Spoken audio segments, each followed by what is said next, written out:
balance the sum of market transactions would ensure overall a just distribution of benefits and duties in society. Those with merit and talent would be rewarded accordingly, while incompetent would get a lesser reward. They would maintain that, whatever be the outcome of market distribution, it would be just. However, not all free market supporters today would support absolutely unregulated markets. Many would now be willing to accept certain restrictions. For instance, states could step in to ensure a basic minimum standard of living to all people so that they are able to compete on equal terms. But they might argue that even here the most efficient way of providing people with basic services might be to allow markets in healthcare, education, and such services to develop. In other words, private agencies should be encouraged to provide such services while state policies should try to empower people to buy those services. It might also be necessary for the state to give special help to the old and the sick who cannot compete. But apart from this, the role of the state should only be to maintain a framework of laws and regulations to ensure that competition between individuals remains free of coercion and other obstacles. They maintain that a free market is the basis of a fair and just society. The market, it is said, does not care about the caste or religion of the person. It does not see whether you are a man or a woman. It is neutral and concerned with the talents and skills that you have. If you have the merit, then nothing else matters. One of the arguments put forward in favor of market distribution is that it gives us more choices. There is no doubt that the market system gives us more choices as consumers. We can choose the rice we eat and the school we go to, provided that we have the means to pay for them. But regarding basic goods and services, what is important is the availability of good quality goods and services at a cost people can afford. If private agencies do not find this profitable for them, they may prefer not to enter that particular market, or to provide cheap and substandard services. That is why there may be few private schools in remote rural areas, and the few which have been set up may be of low quality. The same would be true of healthcare or housing. In such situations, the government might have to step in.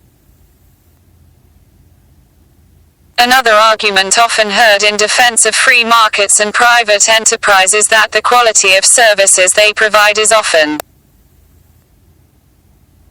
superior to that provided in government institutions. But the cost of such services may put them out of the reach of the poor. Private business tends to go where business would be most profitable, and hence free markets eventually tend to work in the interest of the strong, the wealthy and the powerful. The result may be to deny, rather than extend, opportunities for those who are relatively weak and disadvantaged. Arguments can be put forward on both sides of the debate, but free markets often exhibit a tendency to work in favor of the already privileged. This is why many argue that to ensure social justice, the state should step in to see that basic facilities are made available to all the members of a society. In a democratic society, disagreements about issues of distribution and justice are inevitable and even healthy, because they force us to examine different points of view and rationally defend our own views. Politics is about the negotiation of such disagreements through debate. In our own country, many kinds of social and economic inequalities exist, and much remains to be done if they are to be reduced. Studying the different principles of justice should help us to discuss the issues involved and come to an agreement regarding the best way of pursuing justice. They say that to do injustice is, by nature, good, to suffer injustice, evil, but that the evil is greater than the good. And so when men have both done and suffered injustice and have had experience of both, not being able to avoid the one and obtain the other, they think they had better agree among themselves to have neither, hence there arise laws and mutual covenants, and that which is ordained by law is termed by the lawful and just. Glaucon to Socrates in the Republic. Let's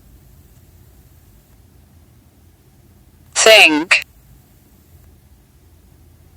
Examine the following situations and discuss whether they are just. In each case, discuss the principle of justice that might be used in defense of your argument.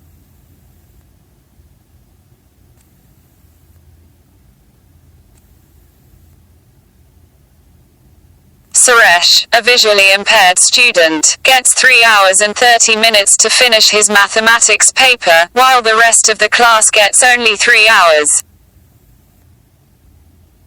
Geeta walks with a limp. The teacher decided to give her also 3 hours and 30 minutes to finish her mathematics paper. A teacher gives grace marks to the weaker students in class, to boost up their morale. A professor distributes different question papers to different students based on her evaluation of their capabilities.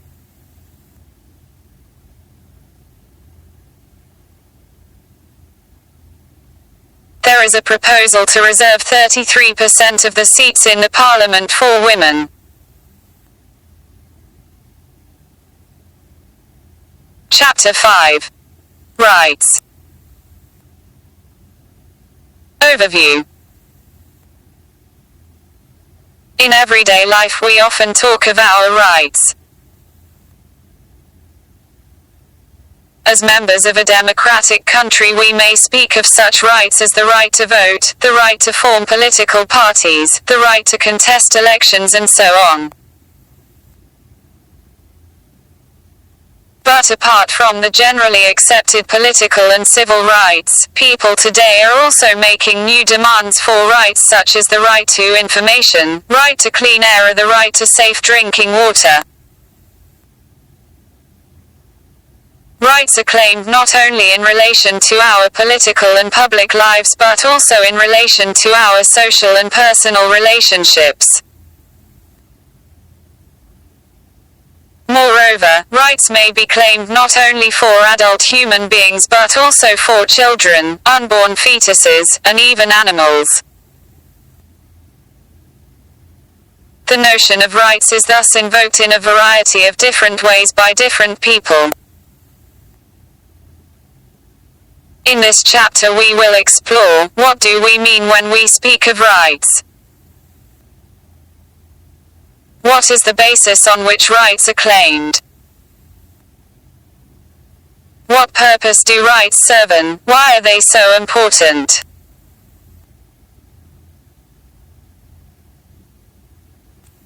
What are rights?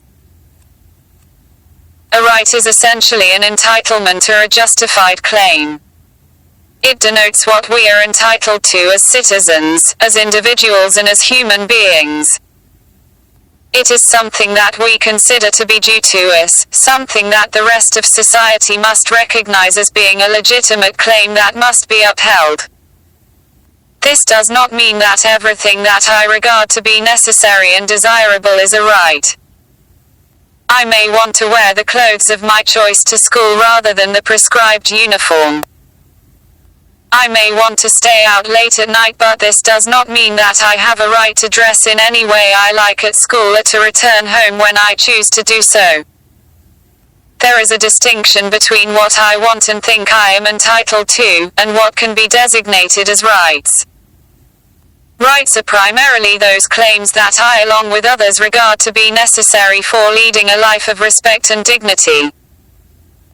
In fact, one of the grounds on which rights have been claimed is that they represent conditions that we collectively see as a source of self-respect and dignity. For example, the right to livelihood may be considered necessary for leading a life of dignity. Being gainfully employed gives a person economic independence and thus is central for her dignity. Having our basic needs met gives us freedom to pursue our talents and interests. Take the right to express ourselves freely. This right gives us the opportunity to be creative and original, whether it be in writing, a dance, a music, or any other creative activity. But freedom of expression is also important for democratic government since it allows for the free expression of beliefs and opinions. Rights such as the right to a livelihood, a freedom of expression, would be important for all human beings who live in society, and they are described as universal in nature. Another ground on which rights have been claimed is that they are necessary for our well-being. They help individuals to develop their talents and skills. A right like the right to education, for instance, helps to develop our capacity to reason, gives us useful skills and enables us to make informed choices in life. It is in this sense that education can be designated as a universal right. However, if an activity is injurious to our health and well-being, it cannot be claimed as a right. For instance, since medical research has shown that prohibited drugs are injurious to one's health and since they affect our relations with others, we cannot insist that we have a right to inhale or inject drugs or smoke tobacco. In the case of smoking, it may even be injurious to the health of people who may be around the smoker. Drugs may not only injure our health, but they may also sometimes change our behavior patterns and make us a danger to other people. In terms of our definition of rights, smoking or taking banned drugs cannot be claimed as a right. 5.2 Where do rights come from? In the 17th and 18th centuries, political theorists argued that rights are given to us by nature or God. The rights of men were derived from natural law. This meant that rights were not conferred by a ruler or a society, rather we are born with them. As such, these rights are inalienable and no one can take these away from us. They identified three natural rights of man: the right to life, liberty and property. All other rights were said to be derived from these basic rights. The idea that we are born with certain rights is a very powerful notion because it implies that no state or organization should take away what has been given by the law of nature. This conception of natural rights has been used widely to oppose the exercise of arbitrary power by states and governments and to safeguard individual freedom. In recent years, the term human rights is being used more than the term natural rights. This is because the idea of there being a natural law, or a set of norms that are laid down for us by nature, a God, appears unacceptable today. Rights are increasingly seen as guarantees that human beings themselves seek or arrive at in order to lead a minimally good life. The assumption behind human rights is that all persons are entitled to certain things simply because they are human beings. As a human being, each person is unique and equally valuable. This means that all persons are equal and no one is born to serve others.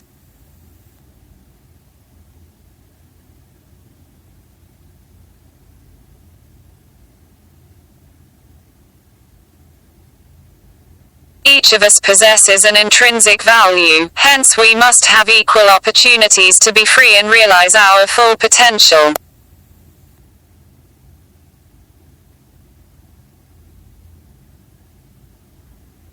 This conception of a free and equal self is increasingly being used to challenge existing inequalities based on race, caste, religion and gender.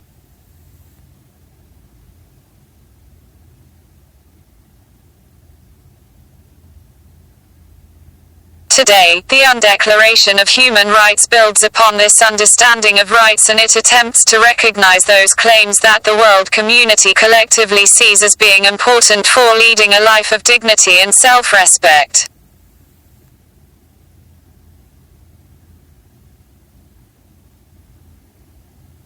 The notion of universal human rights has been used by oppressed people all over the world to challenge laws which segregate them and deny them equal opportunities and rights.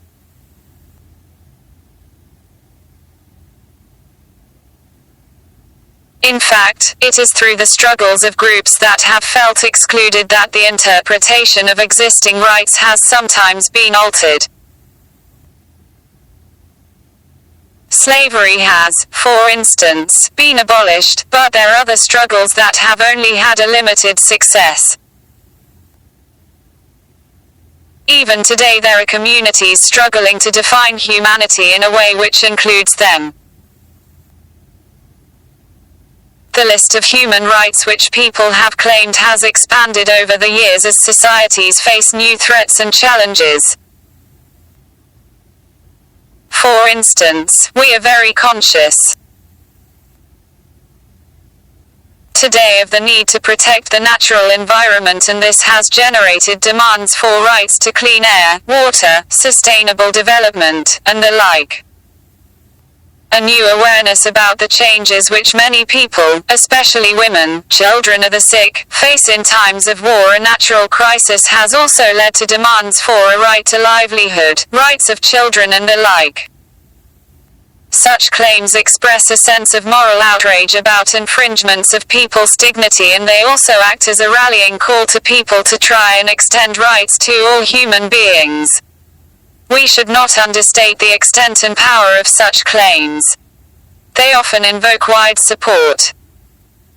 You may have heard about the pop star Bob Geldof's recent appeal to Western governments to end poverty in Africa and seen TV reports about the scale of support which he received from ordinary people. 5.3 Legal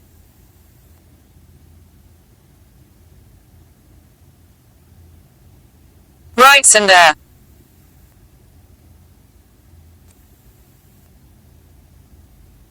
state. While claims for human rights appeal to our moral self, the degree of success of such appeals depends on a number of factors, most important of which is the support of governments and the law. This is why so much importance is placed on the legal recognition of rights. A Bill of Rights is enshrined in the constitutions of many countries. Constitutions represent the highest law of the land, and so constitutional recognition of certain rights gives them a primary importance. In our country we call them fundamental rights. Other laws and policies are supposed to respect the rights granted in the Constitution. The rights mentioned in the Constitution would be those which are considered to be of basic importance. In some cases these may be supplemented by claims which gain importance because of the particular history and customs of a country. In India, for instance, we have a provision to ban untouchability which draws attention to a traditional social practice in the country. So important is the legal and constitutional recognition of our claims that several theorists define rights as claims that are recognized by the state. The legal endorsement certainly gives our rights a special status in society, but it is not the basis on which rights are claimed. As we discussed earlier, rights have steadily been expanded and reinterpreted to include previously excluded groups and to reflect our contemporary understanding of what it means to lead a life of dignity and respect.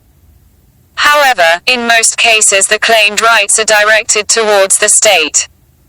That is, through these rights people make demands upon the state. When I assert my right to education, I call upon the state to make provisions for my basic education. Society may also accept the importance of education and contribute to it on its own. Different groups may open schools and fund scholarships so that children of all classes can get the benefit of education. But the primarily responsibility rests upon the state. It is the state that must initiate necessary steps to ensure that my right to education is fulfilled. Thus, rights place an obligation upon the state to act in certain kinds of ways. Each right indicates what the state must do as well as what it must not do. For instance, my right to life obliges the state to make laws that protect me from injury by others. It calls upon the state to punish those who hurt me or harm me. If a society feels that the right to life means a right to a good quality of life, it expects the state to pursue policies that provide for a clean environment along with other conditions that may be necessary for a healthy life. In other words, my right here places certain obligations upon the state to act in a certain way. Rights not only indicate what the state must do, they also suggest what the state must refrain from doing. My right to liberty as a person, for instance, suggests that the state cannot simply arrest me at its own will. If it wishes to put me behind bars, it must defend that action. It must give reasons for curtailing my liberty before a judicial court. This is why the police are required to produce an arrest warrant before taking me away. My rights thus place certain constraints upon state actions. To put it another way, our rights ensure that the authority of the state is exercised without violating the sanctity of individual life and liberty. The state may be the sovereign authority, the laws it makes may be enforced with force, but the sovereign state exists not for its own sake but for the sake of the individual. It is people who matter more, and it is their well-being that must be pursued by the government in power. The rulers are accountable for their actions and must not forget that law exists to ensure the good of the people. 5.4 Kinds of rights. Most democracies today begin by drawing up a charter of political rights. Political rights give to the citizens the right to equality before law and the right to participate in the political process. They include such rights as the right to vote and elect representatives, the right to contest elections, the right to form political parties or join them. Political rights are supplemented by civil liberties. The latter refers to the right to a free and fair trial, the right to express one's views freely, the right to protest and express dissent. Collectively, civil liberties and political rights form the basis of a democratic system of government. But, as was mentioned before, rights aim to protect the well-being of the individual. Political rights contribute to it by making the government accountable to the people, by giving greater importance to the concerns of the individual over that of the rulers, and by ensuring that all persons have an opportunity to influence the decisions of the government. However, our rights of political participation can only be exercised fully when our basic needs of food, shelter, clothing, health are met. For a person living on the pavements and struggling to meet these basic needs, political rights by themselves have little value. They require certain facilities like an adequate wage to meet their basic needs and reasonable conditions of work. Hence, democratic societies are beginning to recognize these obligations and providing economic rights. In some countries, citizens, particularly those with low incomes, receive housing and medical facilities from the state. In others, unemployed persons receive a certain minimum wage so that they can meet their basic needs. In India, the government has recently introduced a rural employment guarantee scheme, among other measures to help the poor. Today, in addition to political and economic rights, more and more democracies are recognizing the cultural claims of their citizens. The right to have primary education in one's mother tongue, the right to establish institutions for teaching one's language and culture, are today recognized as being necessary for leading a good life. The list of rights has thus steadily increased in democracies. While some rights, primarily the right to life, liberty, equal treatment, and the right to political participation are seen as basic rights that must receive priority, other conditions that are necessary for leading a decent life are being recognized as justified claims or rights.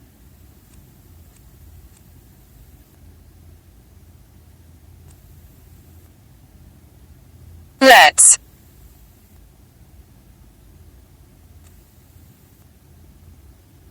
think. Which of the following rights granted to groups, communities are justifiable? Discuss.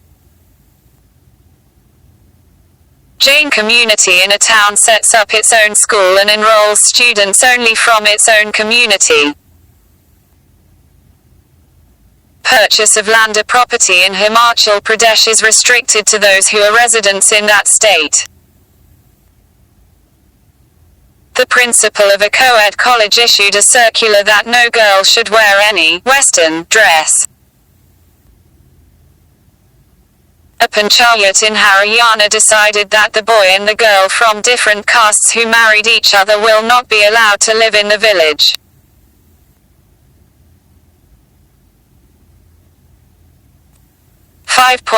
Rights and responsibilities. Rights not only place obligations upon the state to act in a certain way, for instance, to ensure sustainable development, but they also place obligations upon each of us. Firstly, they compel us to think not just of our own personal needs and interests but to defend some things as being good for all of us. Protecting the ozone layer, minimizing air and water pollution, maintaining the green cover by planting new trees and preventing cutting down of forests, maintaining the ecological balance, are things that are essential for all of us. They represent the common good that we must act to protect for ourselves as well as for the future generations who are entitled to inherit a safe and clean world without which they cannot lead a reasonably good life. Secondly, they require that I respect the rights of others. If I say that I must be given the right to express my views, I must also grant the same right to others. If I do not want others to interfere in the choices I make, the dress I wear or the music I listen to, I must refrain from interfering in the choices that others make. I must leave them free to choose their music and clothes. I cannot use the right of free speech to incite a crowd to kill my neighbor. In exercising my rights, I cannot deprive others of their rights. My rights are, in other words, limited by the principle of equal and same rights for all. Thirdly, we must balance our rights when they come into conflict.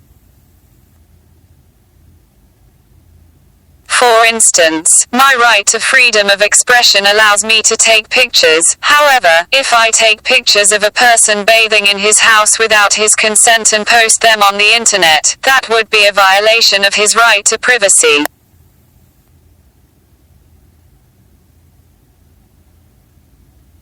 Fourthly, citizens must be vigilant about limitations which may be placed on their rights. A currently debated topic concerns the increased restrictions which many governments are imposing on the civil liberties of citizens on the grounds of national security. Protecting national security may be defended as necessary for safeguarding the rights and well-being of citizens. But at what point could the restrictions imposed as necessary for security themselves become a threat to the rights of people? Should a country facing the threat of terrorist bombings be allowed to curtail the liberty of citizens?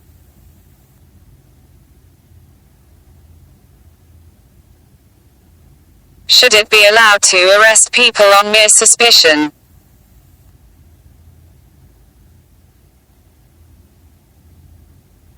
Should it be allowed to intercept their mail or tap their phones? Should it be allowed to use torture to extract confession?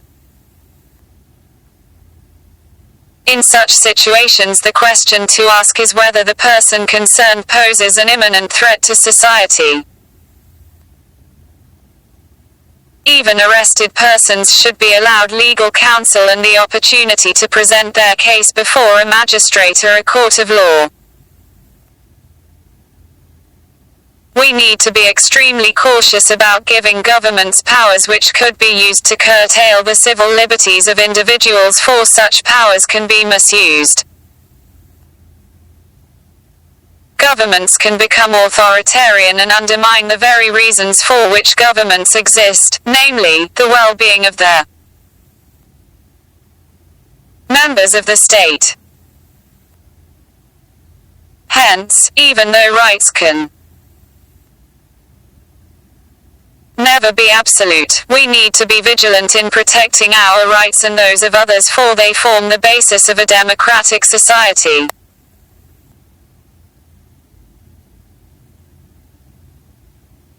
On the 10th of December 1948, the General Assembly of the United Nations adopted and proclaimed the Universal Declaration of Human Rights. Following this historic act, the Assembly called upon all member countries to publicize the text of the Declaration and to cause it to be disseminated, displayed, read and expounded principally in schools and other educational institutions, without distinction based on the political status of countries or territories.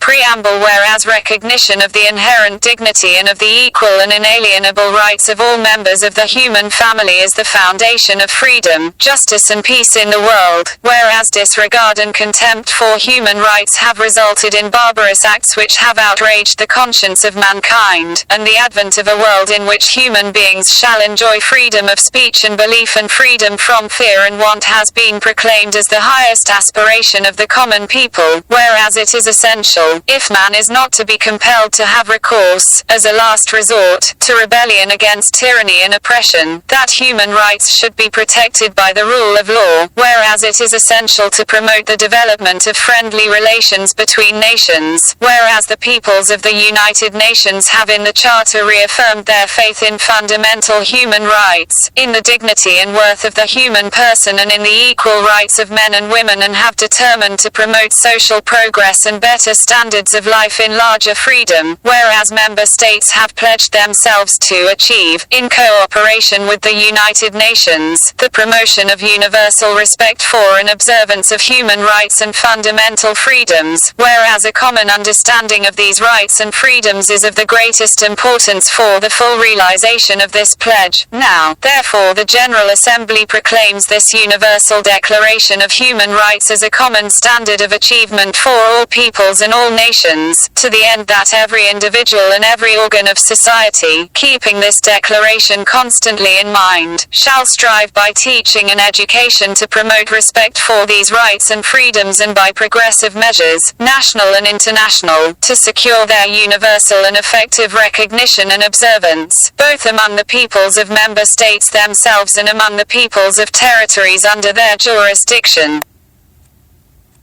Canton. Human dignity. Everything has either a price or a dignity.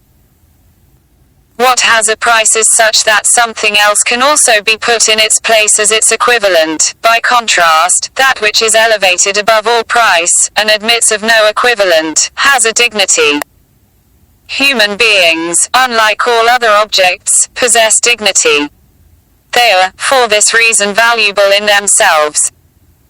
For the 18th century German philosopher, Immanuel Kant, this simple idea had a deep meaning. For it meant that every person has dignity and ought to be so treated by virtue of being a human being. A person may be uneducated, poor or powerless. He may even be dishonest or immoral. Yet, he remains a human being and deserves to be given some minimum dignity. For Kant, to treat people with dignity was to treat them morally. This idea became a rallying point for those struggling against social hierarchies and for human rights.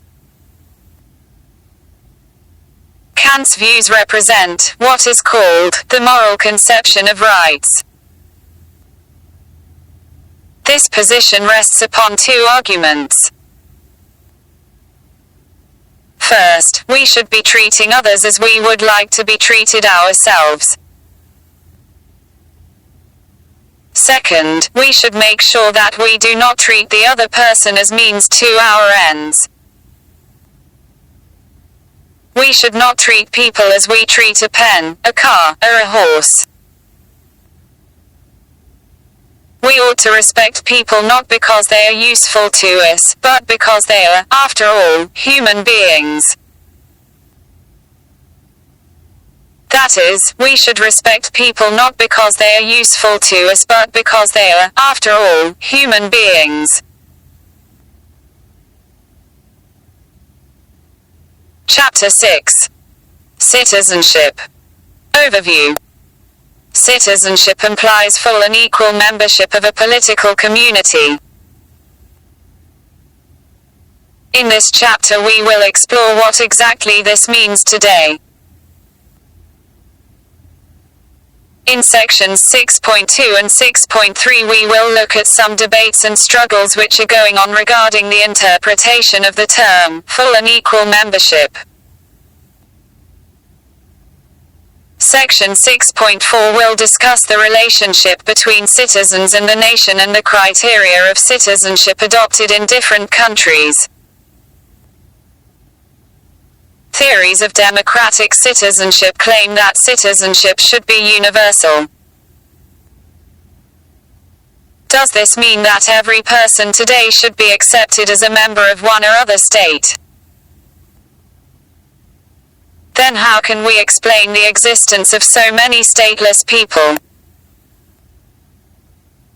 This issue will be discussed in section 6.5.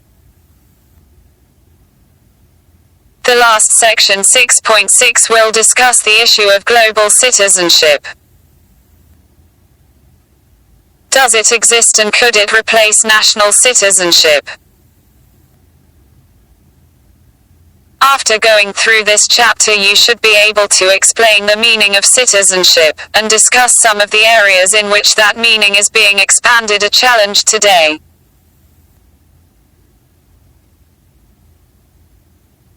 Citizenship. 6.1 Introduction. Citizenship has been defined as full and equal membership of a political community. In the contemporary world, states provide a collective political identity to their members as well as certain rights. Therefore we think of ourselves as Indians, or Japanese, or Germans, depending on the state to which we belong. Citizens expect certain rights from their state as well as help and protection wherever they may travel. The importance of full membership of a state can be appreciated if we think of the condition of the thousands of people in the world who have the bad fortune to be forced to live as refugees or illegal migrants because no state is willing to grant them membership. Such people are not guaranteed rights by any state and generally live in precarious conditions. For them, full membership of a state of their choice is a goal for which they are willing to struggle, as we see today with Palestinian refugees in the Middle East. The precise nature of the rights granted to citizens may vary from state to state, but in most democratic countries today they would include some political rights like the right to vote, civil rights like the freedom of speech or belief, and some socio-economic rights which could include the right to a minimum wage, or the right to education. Equality of rights and status is one of the basic rights of citizenship.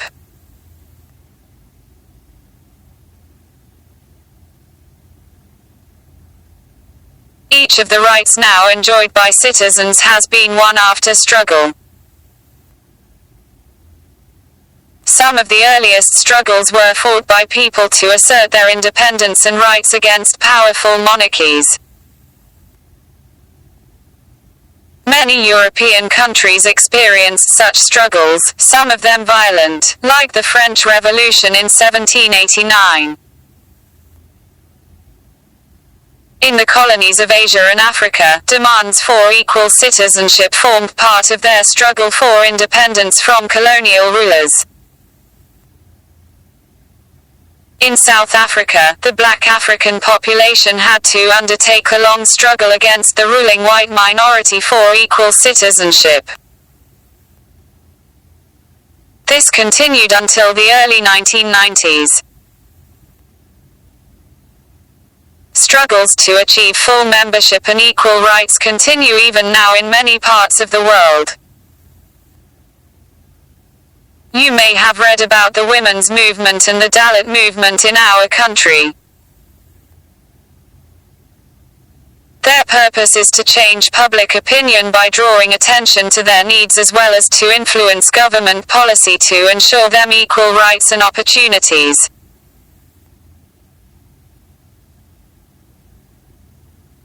However, citizenship is about more than the relationship between states and their members.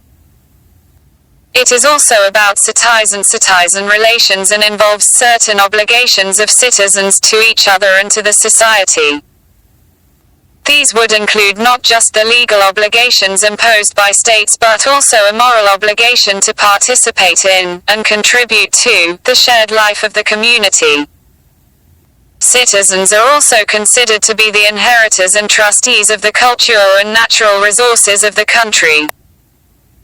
A good way to understand a political concept is to look for instances where its accepted meaning is being questioned by groups who feel that it does not take account of their needs and aspirations. Let's think. During 17th to 20th century, white people of Europe established their rule over the black people in South Africa. Read the following description about the policy practices in South Africa till 1994. The whites had the right to vote, contest elections and elect government. They were free to purchase property and go to any place in the country. Blacks did not have such rights. Separate colonies for whites and blacks were established. The blacks had to take passes to work in white neighborhoods. They were not allowed to keep their families in the white areas. The schools were also separate for the people of different color. Do you think the blacks had full and equal membership in the South Africa? Give reasons. What does the above description tell us about the relationship of different groups in South Africa?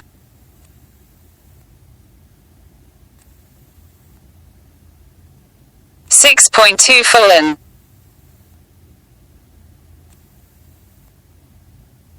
equal.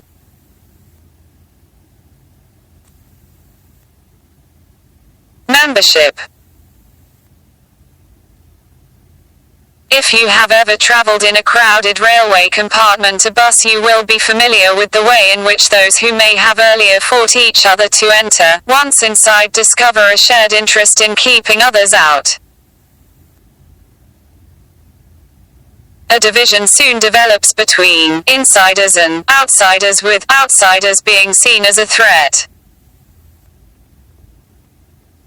Similar processes take place from time to time in cities, regions, or even the nation as a whole.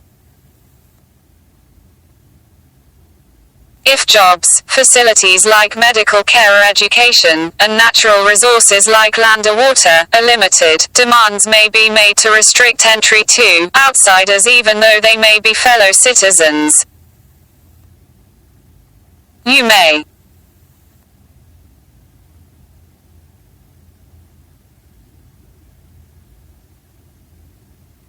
remember the slogan, Mumbai for Mumbaikars, which expressed such feelings.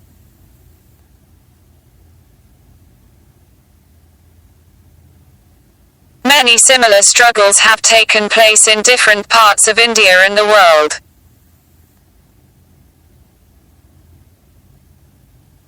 This raises questions about what full and equal membership really means.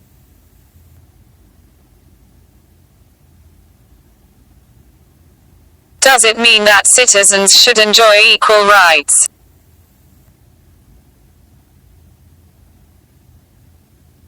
Opportunities wherever in the country they may decide to live, study, or work.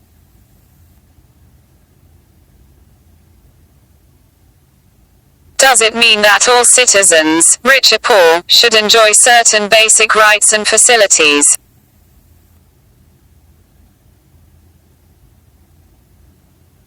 In this section we will explore the meaning of citizenship by focusing on the first of these questions.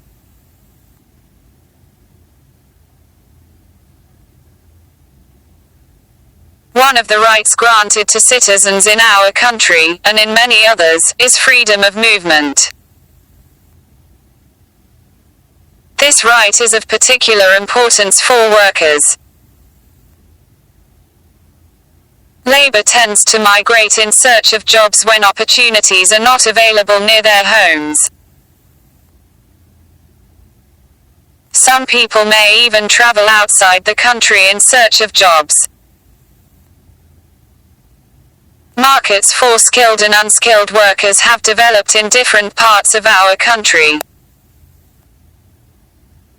For instance, IT workers may flock to towns like Bangalore. Nurses from Kerala may be found all over the country. The booming building industry in town attracts workers from different parts of the country. So do infrastructure projects like road making. You may have come across workers from different regions near your home or school. However, often resistance builds up among the local people against so many jobs going to people from outside the area, sometimes at lower wages. A demand may develop to restrict certain jobs to those who belong to the state, or those who know the local language. Political parties may take up the issue. Resistance could even take the form of organized violence against outsiders. Almost every region of India has experienced such movements. Are such movements ever justified? We all become indignant if Indian workers in other countries are ill-treated by the local population. Some of us may also feel that skilled and educated workers have the right to migrate for work. States may even be proud of their ability to attract such workers. But if jobs are scarce in a region, local residents may resent competition from outsiders. Does the right to freedom of movement include the right to live or work in any part of the country? Another factor that we need to consider is that there may sometimes be a difference between our response to poor migrants and to skilled migrants.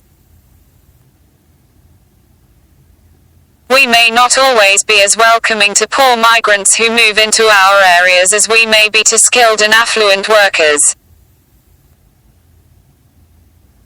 This raises the question of whether poor and unskilled workers should have the same right to live and work anywhere in the country as do skilled workers. These are some of the issues which being debated in our country today regarding full and equal membership for all citizens of the country. However, disputes may sometimes arise even in democratic societies. How can such disputes be resolved?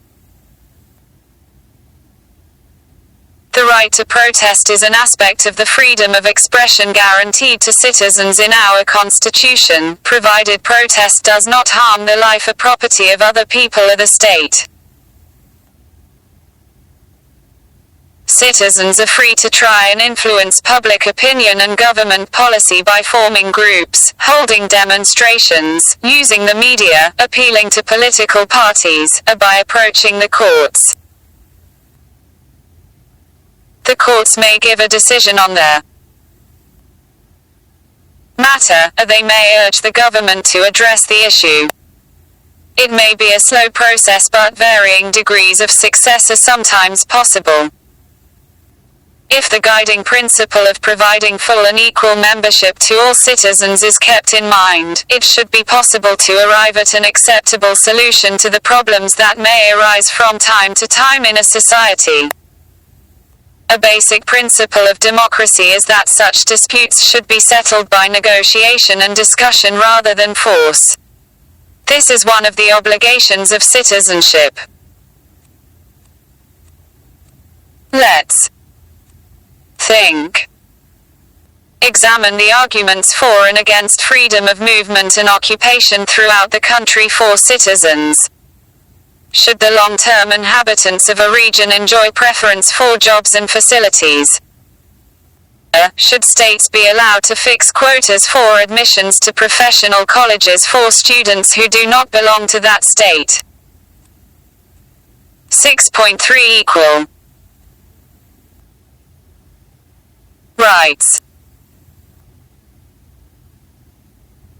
In this section we will examine another aspect of citizenship, that is, the issue of whether full and equal membership means that all citizens, rich or poor, should be guaranteed certain basic rights and a minimum standard of living by the state.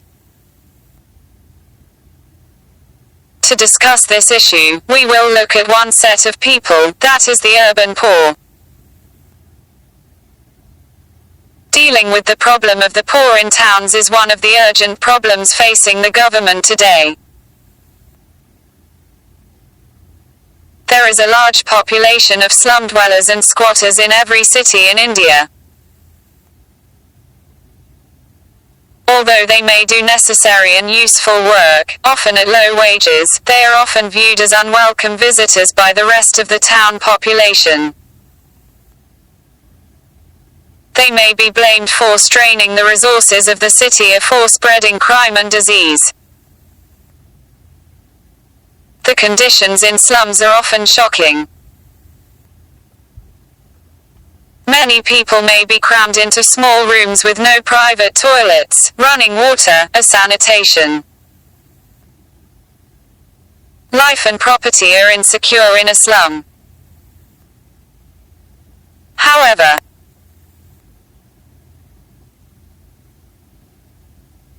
Slum dwellers make a significant contribution to the economy through their labor.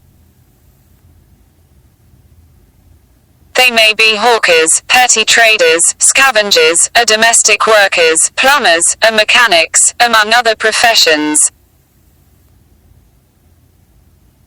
Small businesses such as cane weaving, textile printing, tailoring, may also develop in slums. The city probably spends relatively little on providing slum dwellers with services such as sanitation or water supply. Awareness about the condition of the urban poor is growing among governments, NGOs and other agencies, and among the slum dwellers themselves.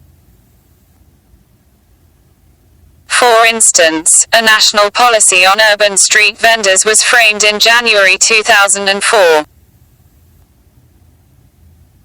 There are lacks of street vendors in big cities and they often face harassment from the police and town authorities. The policy was intended to provide recognition and regulation for vendors to enable them to carry on their profession without harassment so long as they obeyed government regulations. Slum dwellers also are becoming aware of their rights and are beginning to organize to demand them. They have sometimes even approached the courts. Even a basic political right like the right to vote may be difficult for them to exercise because to be included in the list of voters a fixed address is required and squatters and pavement dwellers may find it difficult to provide this. Among other groups of people who are becoming marginalized in our society are the tribal people and forest dwellers. These people are dependent on access to forests and other natural resources to maintain their way of life. Many of them face threats to their way of life and livelihood because of the pressure of increasing populations and the search for land and resources to maintain them.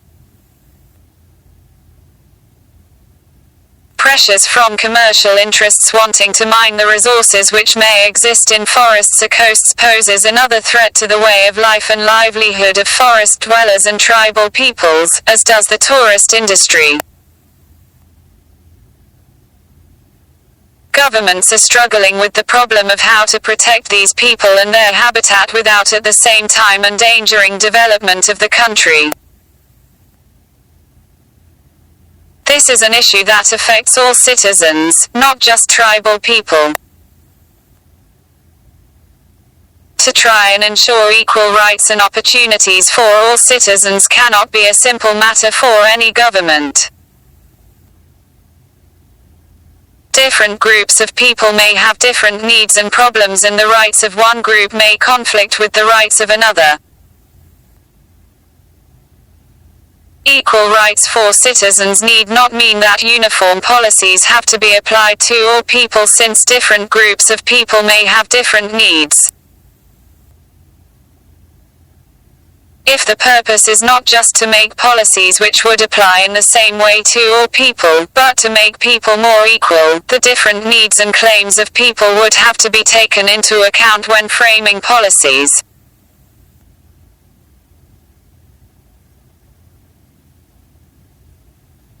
What has become clear from this discussion is that changes in the world situation, the economy, and society demand new interpretations of the meaning and rights of citizenship.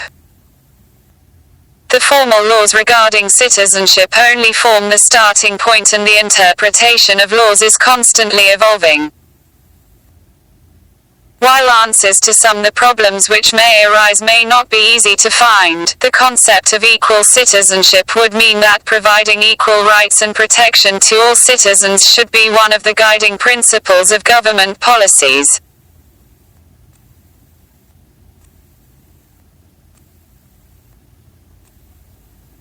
Let's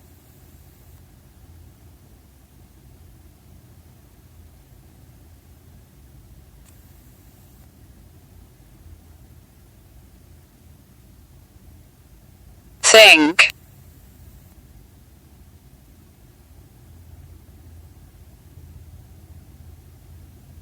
According to the official figures published about the land distribution in Zimbabwe, some 4,400 white families own 32% of agricultural land, that is about 10 meters hectares.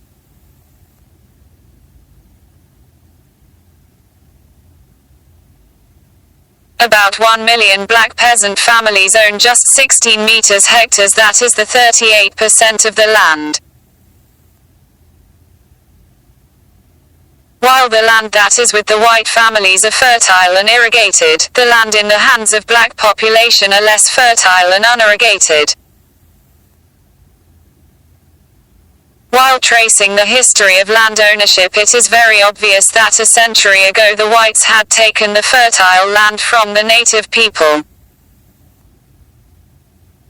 Whites have now been in Zimbabwe 4 generations and consider themselves as Zimbabweans.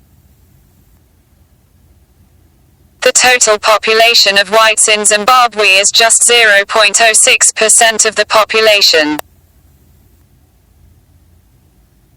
In the year 1997, the president of Zimbabwe, Mugabe, announced the plans to take over around 1,500 farms.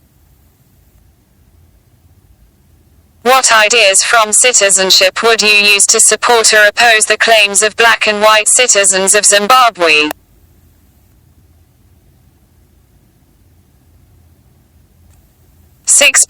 Citizen in nation. The concept of nation-state evolved in the modern period. One of the earliest assertions regarding the sovereignty of the nation-state and democratic rights of citizens was made by the revolutionaries in France in 1789. Nation-states claim that their boundaries define not just a territory but also a unique culture and shared history. The national identity may be expressed through symbols like a flag, national anthem, national language, a certain ceremonial practices, among other things.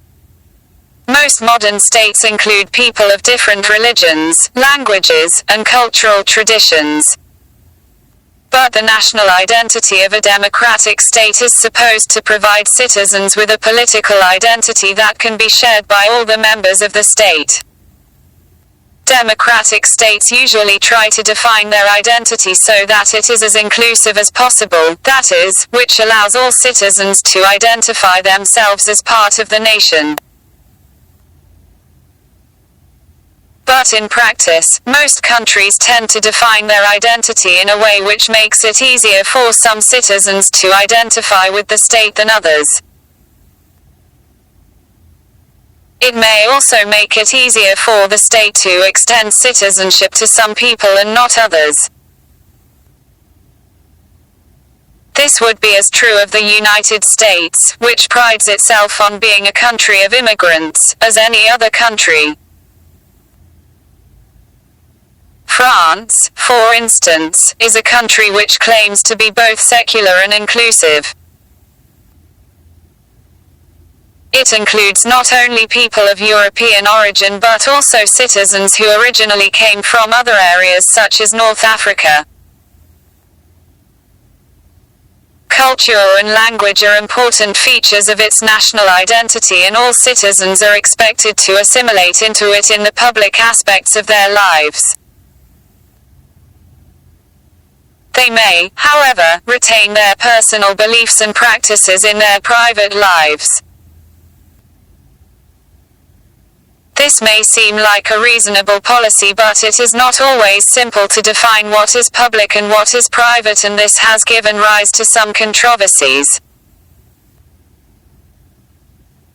Religious belief is supposed to belong to the private sphere of citizens, but sometimes religious symbols and practices may enter into their public lives.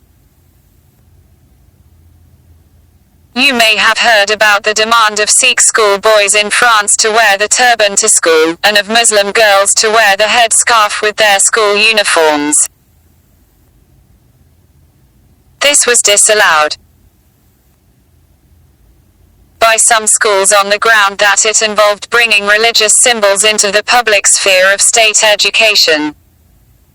Those whose religions did not demand such practices naturally did not face the same problem. Clearly, assimilation into the national culture would be easier for some groups than for others. The criteria for granting citizenship to new applicants varies from country to country. In countries such as Israel or Germany, factors like religion or ethnic origin may be given priority when granting citizenship. In Germany there has been a persistent demand from Turkish workers, who were at one time encouraged to come and work in Germany, that their children who have been born and brought up in Germany should automatically be granted citizenship. This is still being debated. These are only a few examples of the kinds of restrictions which may be placed on citizenship even in democratic countries which pride themselves on being inclusive. India defines itself as a secular, democratic, nation-state. The movement for independence was a broad-based one, and deliberate attempts were made to bind together people of different religions, regions and cultures. True, partition of the country did take place in 1947 when differences with the Muslim League could not be resolved, but this only strengthened the resolve of Indian national leaders to maintain the secular and inclusive character of the Indian nation-state they were committed to build. This resolve was embodied in the Constitution. The Indian Constitution attempted to accommodate a very diverse society. To mention just a few of these diversities, it attempted to provide full and equal citizenship to groups as different as the scheduled castes and scheduled tribes, many women who had not previously enjoyed equal rights, some remote communities in the Andaman and Nicobar Islands who had had little contact with modern civilization, and many others. It also attempted to find a place for the different languages, religions and practices found in different parts of the country. It had to provide equal rights to all without at the same time forcing people to give up their personal beliefs, languages or cultural practices.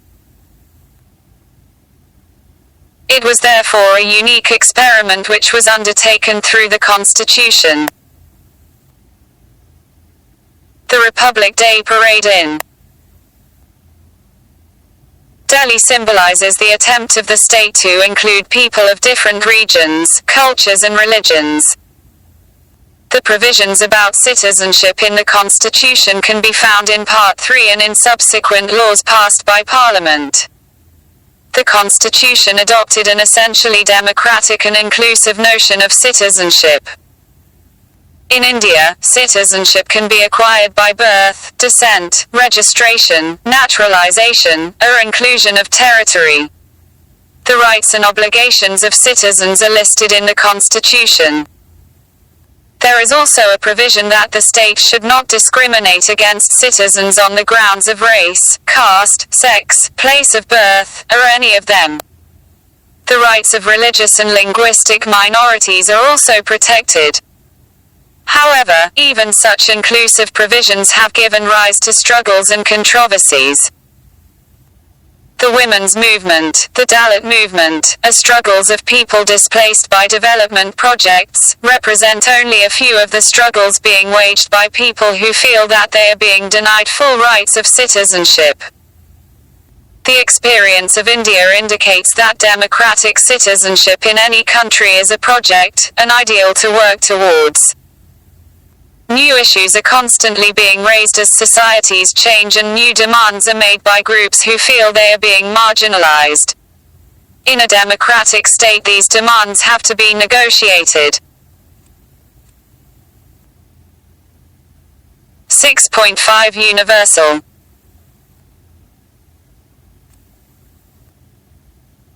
citizenship. When we think of refugees, or illegal migrants, many images may come to mind.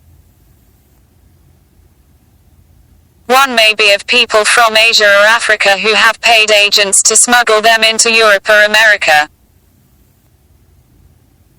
The risks are high, but they seem willing to make the effort. Another image may be of people displaced by war or famine. Such images are often shown on the television. Refugees in the Darfur region of Sudan, Palestinians, Burmese or Bangladeshis, the examples are many. All these are people who have been forced to become refugees in their own, or neighboring countries.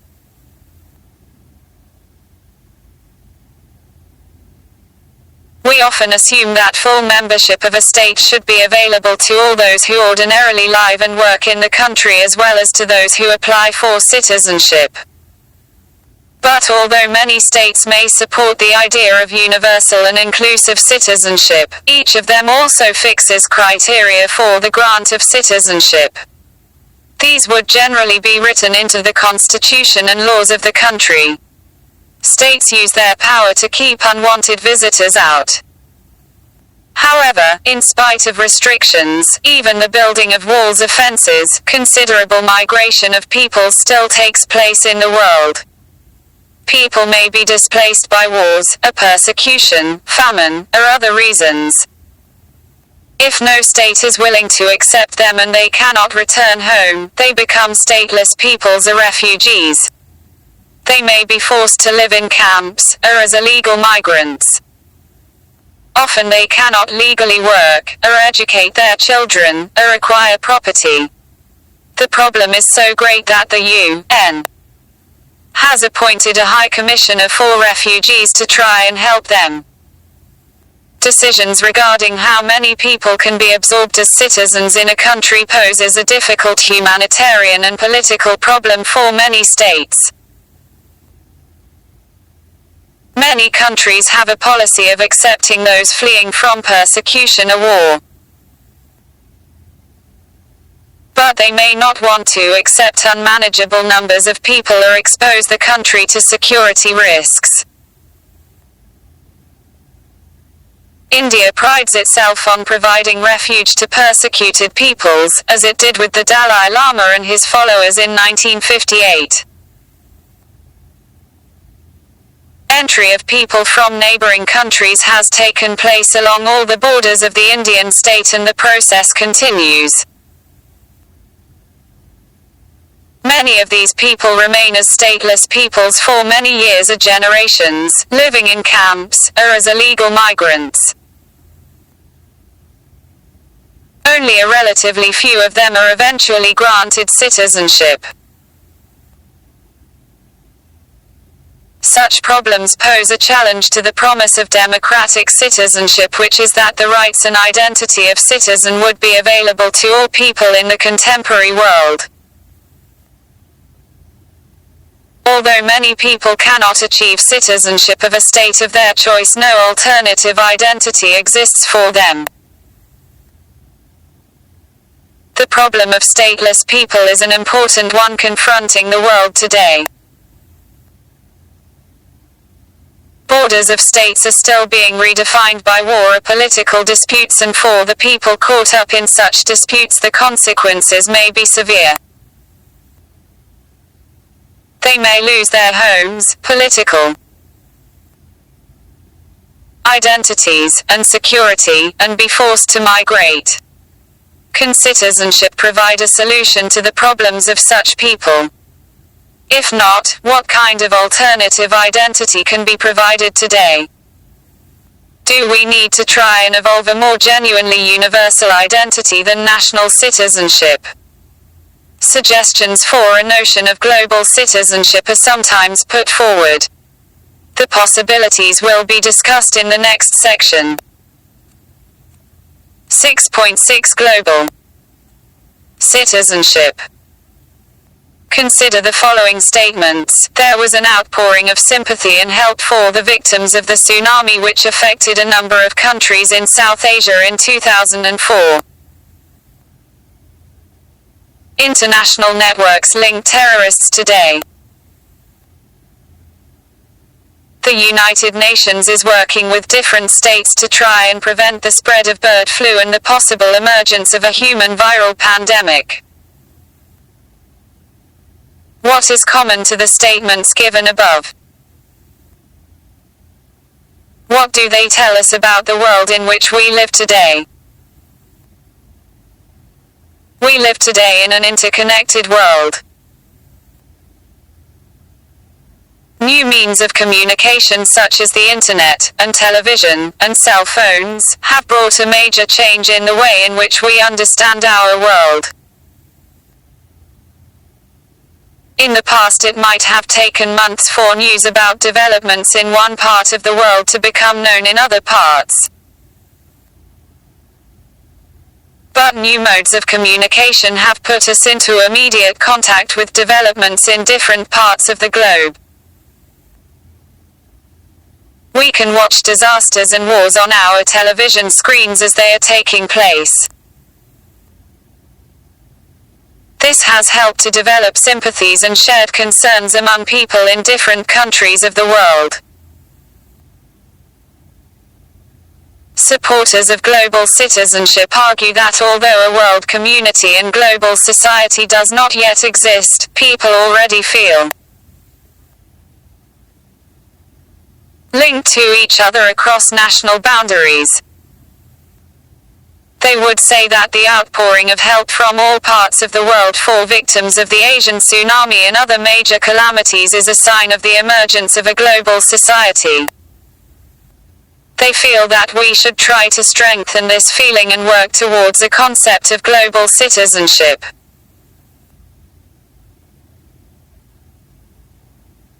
The concept of national citizenship assumes that our state can provide us with the protection and rights which we need to live with dignity in the world today.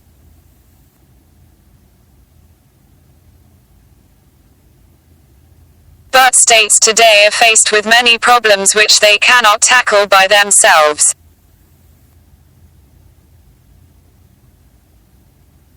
In this situation are individual rights, guaranteed by the state, sufficient to protect the freedom of people today?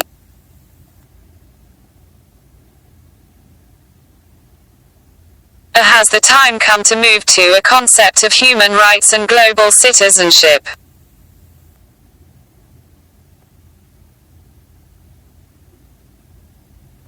One of the attractions of the notion of global citizenship is that it might make it easier to deal with problems which extend across national boundaries and which therefore need cooperative action by the people and governments of many states. For instance, it might make it easier to find an acceptable solution to the issue of migrants and stateless peoples, or at least to ensure them basic rights and protection regardless of the country in which they may be living. In the previous section, we saw that equal citizenship within a country can be threatened by the socio-economic inequalities or other problems which might exist. Such problems can ultimately only be solved by the governments and people of that particular society. Therefore, full and equal membership of a state remains important for people today. But the concept of global citizenship reminds us that national citizenship might need to be supplemented by an awareness that we live in an interconnected world and that there is also a need for us to strengthen our links with people in different parts of the world and be ready to work with people and governments across national boundaries.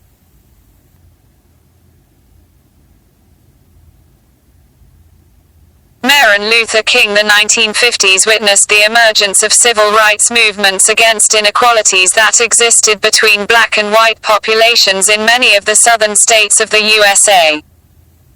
Such inequalities were maintained in these states by a set of laws called segregation laws, through which the black people were denied many civil and political rights. These laws created separate areas for colored and white people in various civic amenities like railways, buses, theaters, housing, hotels, restaurants, etc. Martin Luther King Jr. was a black leader of the movement against these laws. King gave many arguments against the prevailing laws of segregation. First, in terms of self-worth and dignity, every human person in the world is equal regardless of one's race or color. Second, King argued that segregation is like social leprosy on the body politic because it inflicts deep psychological wounds on the people who suffer as a result of such laws. King argued that the practice of segregation diminishes the quality of life for the white community also. He illustrates this point by examples. The white community, instead of allowing the black people to enter some community parks as was directed by the court, decided to close them. Similarly, some baseball teams had to be disbanded, as the authorities did not want to accept black players. Thirdly, the segregation laws create artificial boundaries between people and prevent them from cooperating with each other for the overall benefit of the country. For these reasons, King argued that these laws should be abolished. He gave a call for peaceful and nonviolent resistance against the segregation laws. He said in one of his speeches, "We must not allow our creative protest to degenerate into physical violence." Citizenship, equality and rights. Citizenship is not merely a legal concept. It is also closely related to larger notions of equality and rights. A widely accepted formulation of this relationship was provided by the British sociologist T.H. Marshall, 18,931,981. In his book Citizenship and Social Class, 1950, Marshall defines citizenship as a status bestowed on those who are full members of a community. All who possess the status are equal with respect to the rights and duties with which the status is endowed. The key concept in Marshall's idea of citizenship is that of equality. This implies two things. First, that quality of the given rights and duties improves. Second, that the quantity of people upon whom they are bestowed grows. Marshall sees citizenship as involving three kinds of rights: civil, political and social. Civil rights protect the individual's life, liberty and property. Political rights enable the individual to participate in the process of governance. Social rights give the individual access to education and employment. Together they make it possible for the citizen to lead a life of dignity. Marshall saw social class as a system of inequality. Citizenship ensures equality by countering the divisive effects of class hierarchy. It thus facilitates the creation of a better integrated and harmonious community.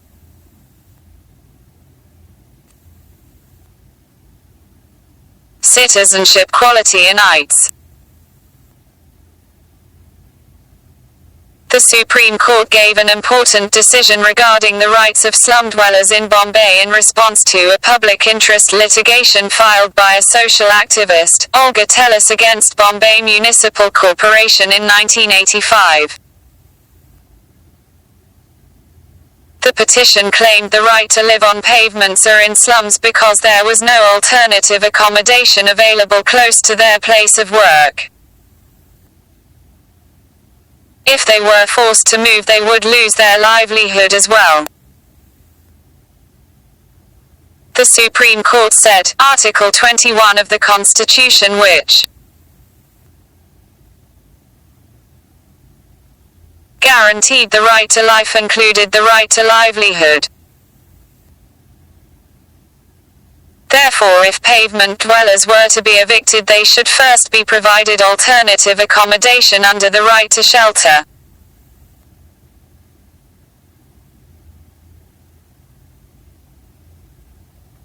Chapter 7.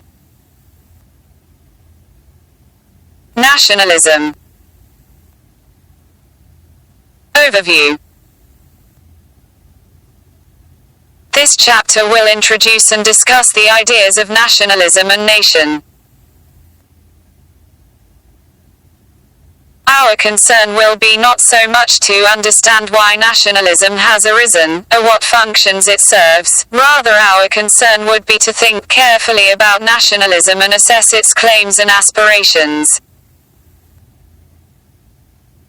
After studying this chapter you should be able to understand the concepts of nation and nationalism. Acknowledge the strengths and limitations of nationalism.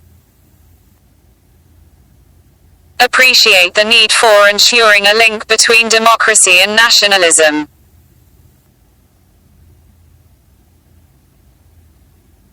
Nationalism. 7.1 Introducing nationalism. If we were to take a quick poll of what people commonly understand by the term nationalism, we are likely to get responses which talk about patriotism, national flags, sacrificing for the country, and the like. The Republic Day Parade in Delhi is a striking symbol of Indian nationalism, and it brings out the sense of power, strength, as well as diversity which many associate with the Indian nation. But if we try to go deeper we will find that it is difficult to arrive at a precise and widely accepted definition of the term nationalism. This need not mean that we should abandon the effort. Nationalism needs to be studied because it plays such an important role in world affairs. During the last 2 centuries or more, nationalism has emerged as one of the most compelling of political creeds which has helped to shape history. It has inspired intense loyalties as well as deep hatreds. It has united people as well as divided them, helped to liberate them from oppressive rule as well as being the cause of conflict and bitterness and wars. It has been a factor in the breakup of empires and states. Nationalist struggles have contributed to the drawing and redrawing of the boundaries of states and empires. At present a large part of the world is divided into different nation-states, although the process of reordering of state boundaries has not come to an end and separatist struggles within existing states are common. Nationalism has passed through many phases. For instance, in the 19th century Europe, it led to the unification of a number of small kingdoms into larger nation-states. The present-day German and Italian states were formed through such a process of unification and consolidation. A large number of new states were also founded in Latin America. Along with the consolidation of state boundaries, local dialects and local loyalties were also gradually consolidated into state loyalties and common languages. The people of the new states acquired a new political identity which was based on membership of the nation-state. We have seen a similar process of consolidation taking place in our own country in the last century or more. But nationalism also accompanied and contributed to the breakup of large empires such as the Austro-Hungarian and Russian empires in the early 20th century in Europe, as well as the breakup of the British, French, Dutch and Portuguese empires in Asia and Africa. The struggle for freedom from colonial rule by India and other former colonies were nationalist struggles, inspired by the desire to establish nation-states which would be independent of foreign control. The process of redrawing state boundaries continues to take place. Since 1960, even apparently stable nation-states have been confronted by nationalist demands put forward by groups or regions, and these may include demands for separate statehood. Today, in many parts of the world we witness nationalist struggles that threaten to divide existing states. Such separatist movements have developed among the Quebecois in Canada, the Basques in northern Spain, the Kurds in Turkey and Iraq, and the Tamils in Sri Lanka, among others. The language of nationalism is also used by some groups in India. Arab nationalism today may hope to unite Arab countries in a pan-Arab union, but separatist movements like the Basques or Kurds struggle to divide existing states. We may all agree that nationalism is a powerful force in the world even today. But it is more difficult to arrive at agreement regarding the definition of terms like nation and nationalism. What is a nation? Why do people form nations, and to what do nations aspire? Why are people ready to sacrifice and even die for their nation? Why, and in what way, are claims to nationhood linked to claims to statehood? Do nations have a right to statehood and national self-determination? Or can the claims of nationalism be met without conceding separate statehood? In this chapter we will explore some of these issues.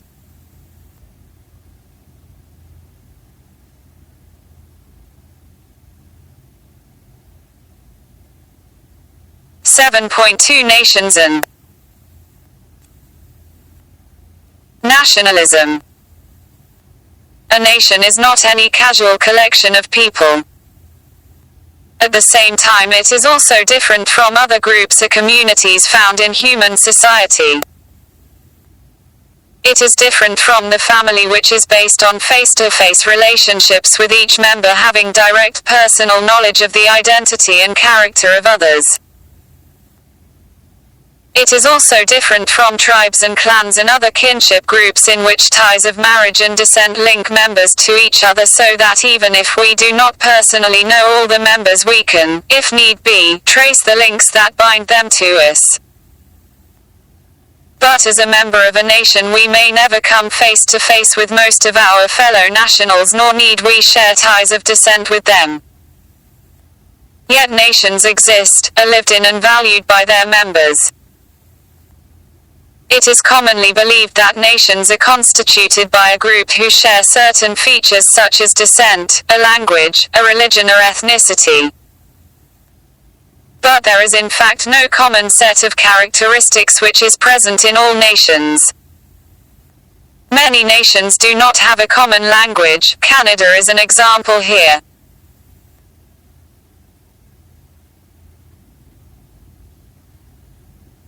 Canada includes English-speaking as well as French-speaking peoples. India also has a large number of languages which are spoken in different regions and by different communities. Nor do many nations have a common religion to unite them. The same could be said of other characteristics such as race or descent.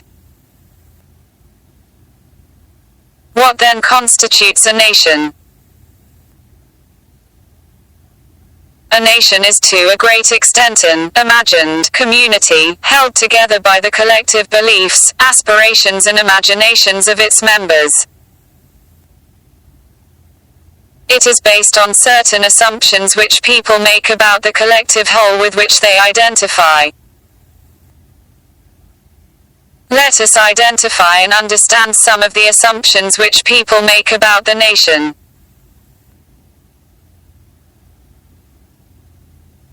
Shared beliefs. First, a nation is constituted by belief. Nations are not like mountains, rivers or buildings which we can see and feel. They are not things which exist independent of the beliefs that people have about them.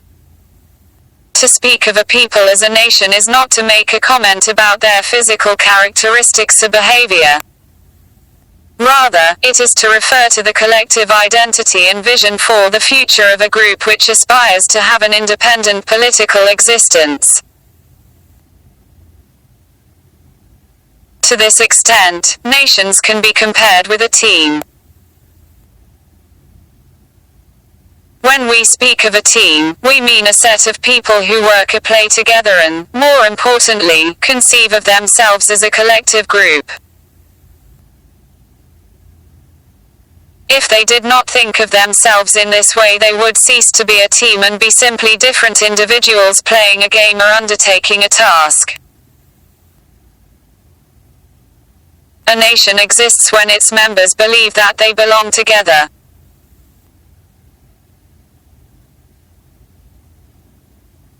History. Second, people who see themselves as a nation also embody a sense of continuing historical identity.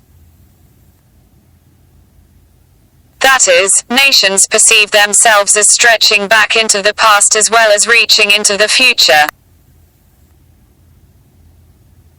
They articulate for themselves a sense of their own history by drawing on collective memories, legends, historical records, to outline the continuing identity of the nation. Thus nationalists in India invoked its ancient civilization and cultural heritage and other achievements to claim that India has had a long and continuing history as a civilization and that this civilizational continuity and unity is the basis of the Indian nation. Jawaharlal Nehru, for instance, wrote in his book The Discovery of India, though outwardly there was diversity and infinite variety among the people, everywhere there was that tremendous impressive oneness, which held all of us together in ages past, whatever political fate or misfortune had befallen us. Territory. Third, nations identify with a particular territory. Sharing a common past and living together on a particular territory over a long period of time gives people a sense of their collective identity. It helps them to imagine themselves as one people. It is therefore not surprising that people who see themselves as a nation speak of a homeland. The territory they occupied and the land on which they have lived has a special significance for them, and they claim it as their own. Nations, however, characterize the homeland in different ways, for instance as motherland, a fatherland, a holy land. The Jewish people, for instance, in spite of being dispersed and scattered in different parts of the world, always claimed that their original homeland was in Palestine, their promised land. The Indian nation identifies with the rivers, mountains and regions of the Indian subcontinent. However, since more than one set of people may lay claim to the same territory, the aspiration for a homeland has been a major cause of conflict in the world.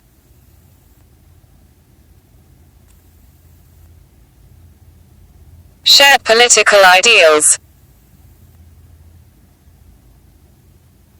Fourth, while territory and shared historical identity play an important role in creating a sense of oneness, it is a shared vision of the future and the collective aspiration to have an independent political existence that distinguishes groups from nations.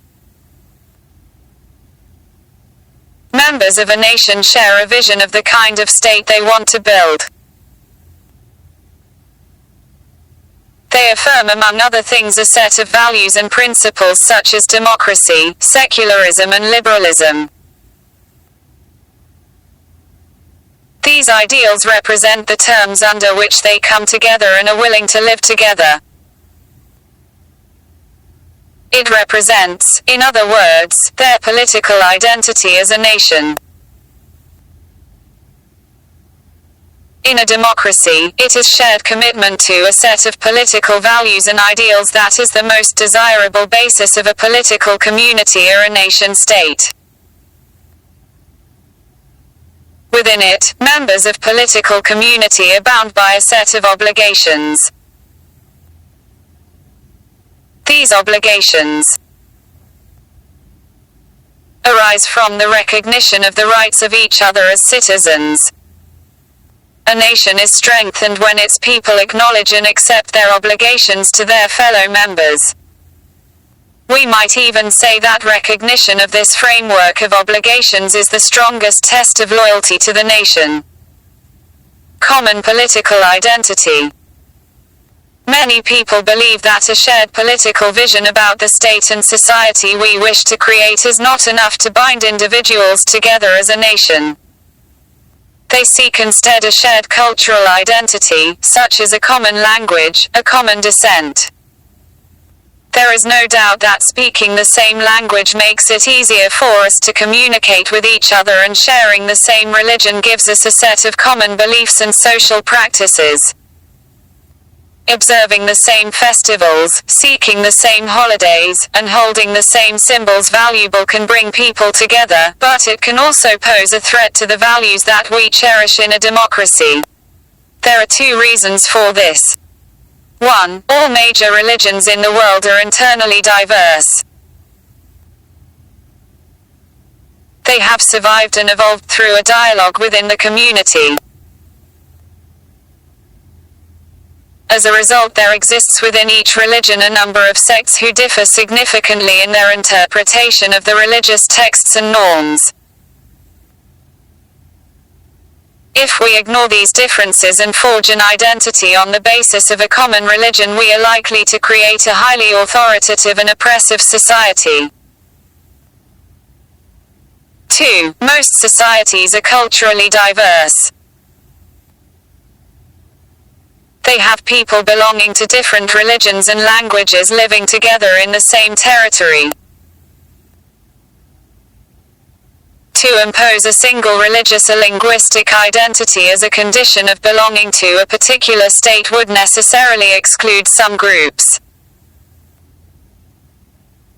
It might restrict the religious liberty of the excluded group or disadvantage those who do not speak the national language.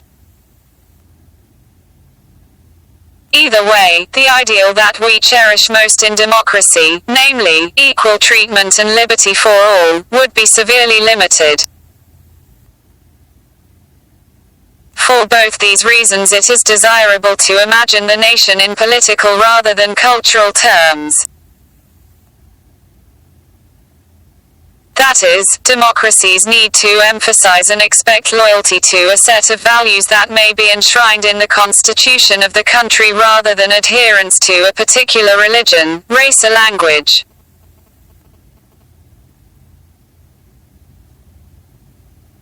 We have identified above some of the ways in which nations express their sense of collective identity.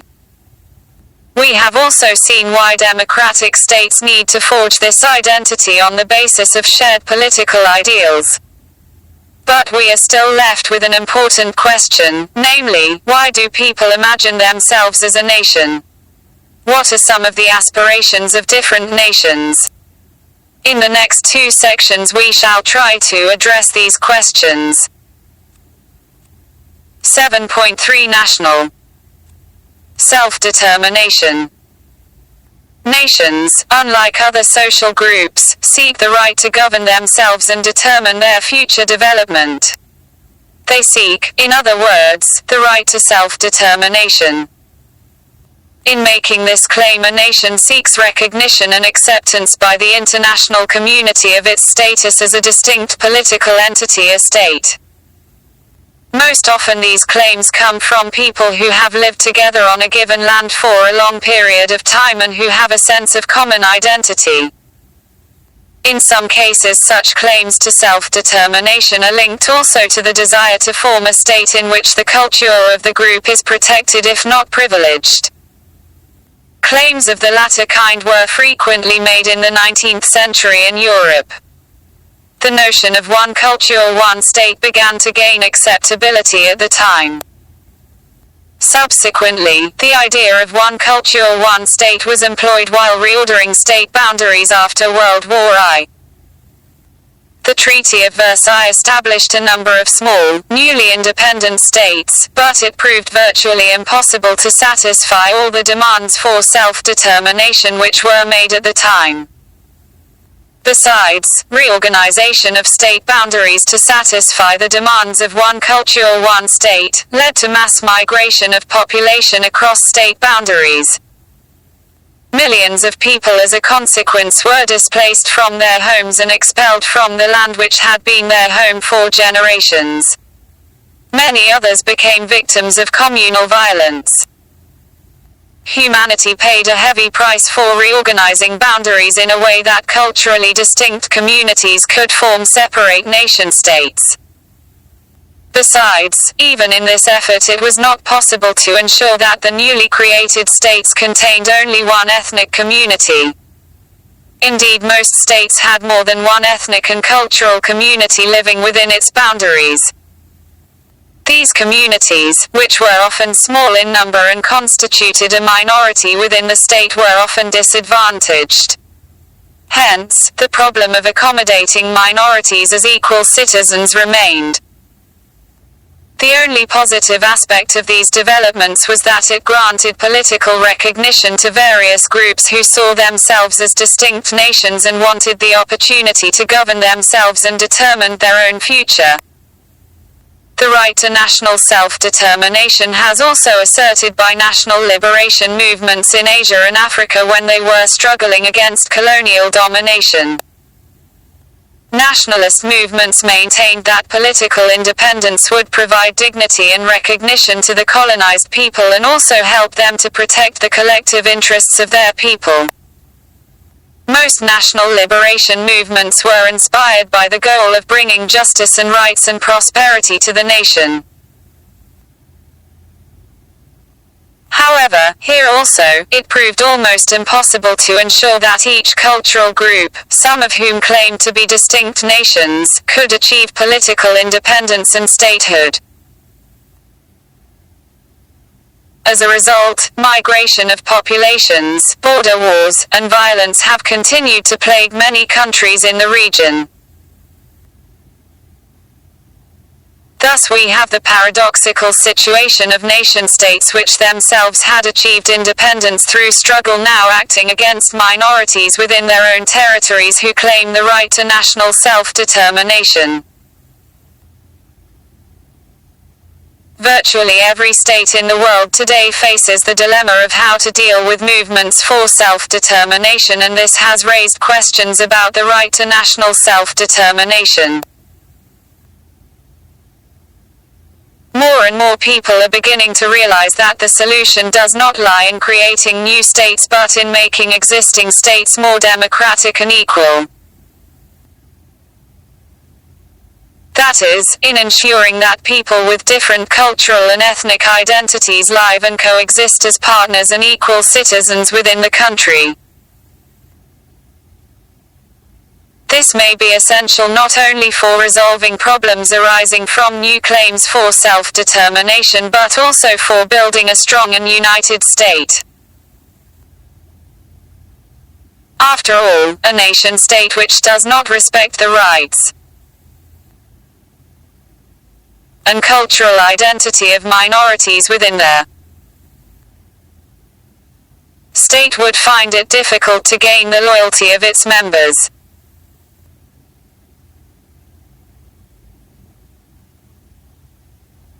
Demand for national self-determination in Basque.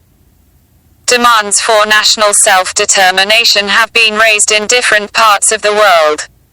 Let us look at one such case. Basque is a hilly and prosperous region in Spain. This region is recognized by the Spanish government as an autonomous region within the Spanish Federation.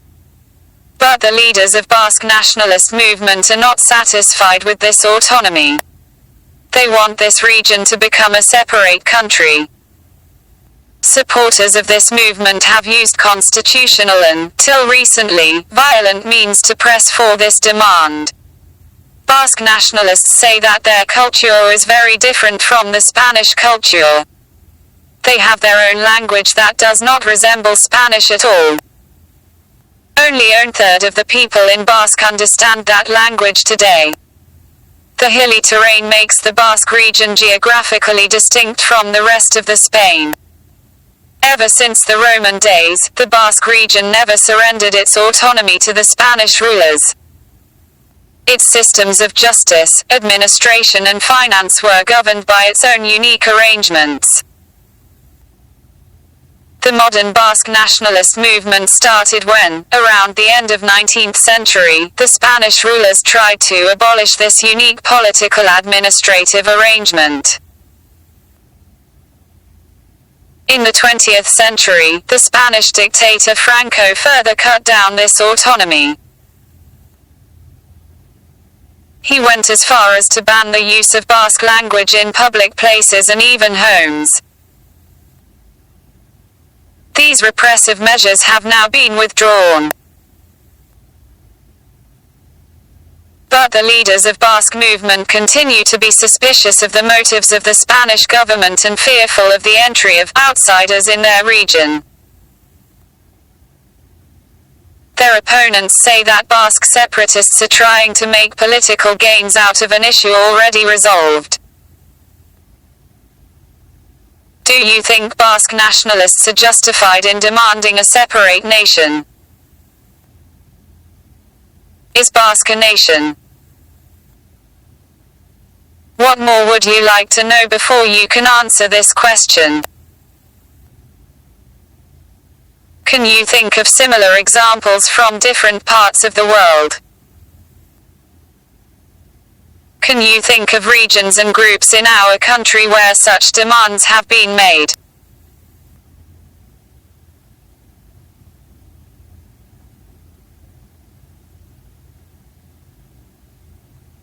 (7.4) Nationalism in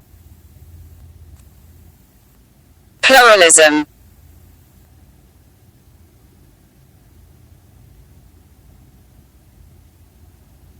Once we abandon the idea of own culture on a state, it becomes necessary to consider ways by which different cultures and communities can survive and flourish within a country.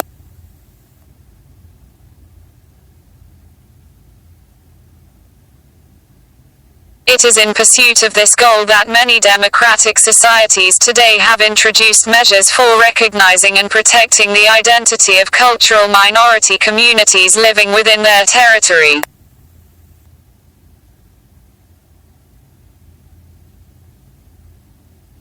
The Indian constitution has an elaborate set of provisions for the protection of religious, linguistic and cultural minorities.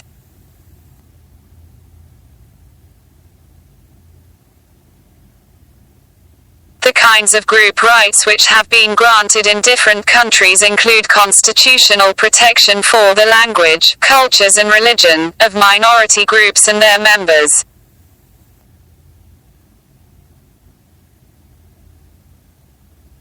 In some cases, identified communities also have the right to representation as a group in legislative bodies and other state institutions.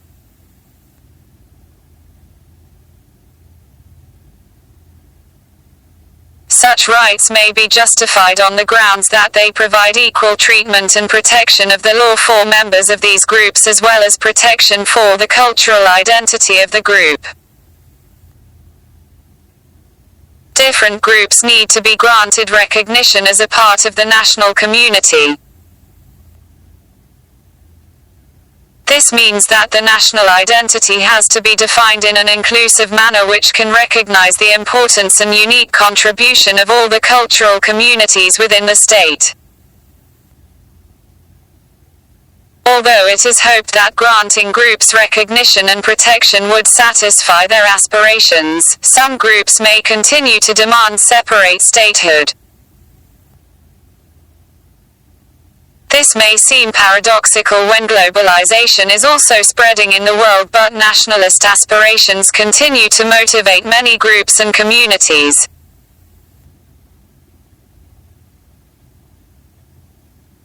Considerable generosity and skill is needed for countries to be able to deal with such demands in a democratic manner. To sum up, the right to national self-determination was often understood to include the right to independent statehood for nationalities. But not only would it be impossible to grant independent statehood to every group that sees itself as a distinct cultural group, a nation, it would probably also be undesirable. It might lead to the formation of a number of states too small to be economically and politically viable, and it could multiply the problems of minorities. The right has now been reinterpreted to mean granting certain democratic rights for a nationality within a state. The world we live in is one that is deeply conscious of the importance of giving recognition to identities. Today we witness many struggles for the recognition of group identities, many of which employ the language of nationalism. While we need to acknowledge the claims of identity, we should be careful not to allow identity claims to lead to divisions and violence in the society. We need to remember that each person has many identities. For instance, a person may have identities based on gender, caste group, religion, language, a region, and may be proud of all of them. So long as each person feels that she can freely express the different dimensions of her personality, they may not feel the need to make claims on the state for political recognition and concessions for any one identity. In a democracy, the political identity of citizens should encompass the different identities which people may have. It would be dangerous if intolerant and homogenizing forms of identity and nationalism are allowed to develop. Tagore's critique of nationalism. Patriotism cannot be our final spiritual shelter, my refuge is humanity. I will not buy glass for the price of diamonds, and I will never allow patriotism to triumph over humanity as long as I live. This was said by Rabindranath Tagore. He was against colonial rule and asserted India's right to independence. He felt that in the British administration of the colonies, there was no place for upholding of dignity of human relationships, an idea which was otherwise cherished in the British civilization. Tagore made a distinction between opposing Western imperialism and rejecting Western civilization. While Indians should be rooted in their own culture and heritage, they should not resist learning freely and profitably from abroad. A critique of what he called patriotism is a persistent theme in his writings. He was very critical of the narrow expressions of nationalism that he found at work in parts of our independence movement. In particular, he was afraid that a rejection of the West in favor of what looked like Indian traditions was not only limiting in itself, it could easily turn into hostility to other influences from abroad, including Christianity, Judaism, Zoroastrianism and Islam, which have been present in our country.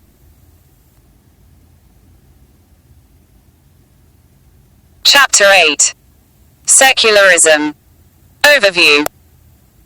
When different cultures and communities exist within the same country, how should a democratic state ensure equality for each of them? This is the question that emerged in the previous chapter. In this chapter we will try and see how the concept of secularism may be applied to answer that concern. In India, the idea of secularism is ever present in public debates and discussions, yet there is something very perplexing about the state of secularism in India. On the one hand, almost every politician swears by it.